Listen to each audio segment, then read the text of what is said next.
Anak, anong pinag-uusapan niyo ni Rom? Anong mga pinagsasabi niya sa'yo? Tungkol lang naman ho kay Austin. Tsaka, mga kung ano-anong pambobola na hindi na naman dapat paniwalaan. Parang hindi naman yan ang nakikita ko sa'yo eh. Sa mga mata mo. Alam mo anak, ayokong isipin ha. O kaya ay kung yung sumiksik ba sa utak ko, sana mali ako. Pero sa tingin ko anak, may feelings ka pa talaga kay Rom. Baka yan ang magpahamak sa'yo. Kaya hindi kita tinitigilan talagang paalalahanan, anak.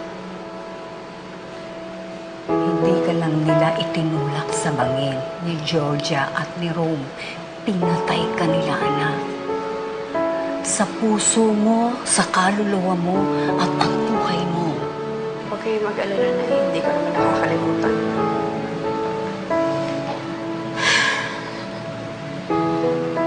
Alam niyo na kanina, nakaramdam ako ng konting saya. Para bang ako yung nanalo eh, hindi si Austin.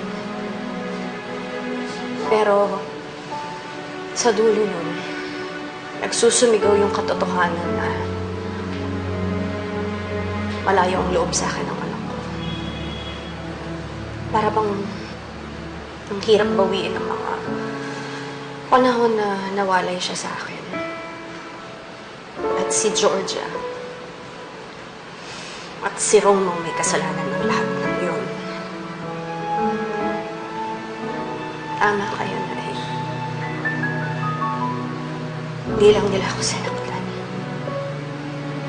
Paulit-ulit pa nila akong pinatay.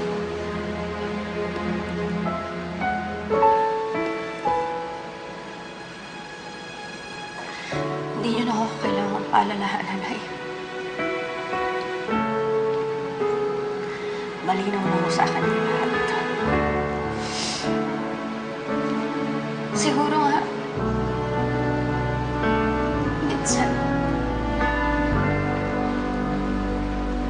nangangarap pa rin ako na magkaroon ng katulad ng pamilya ko dati.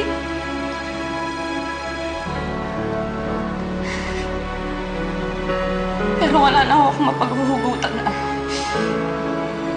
Wala at pagmamahal kayo. Gusto ko na lang makita ngayon na gumapang sila ni Georgia.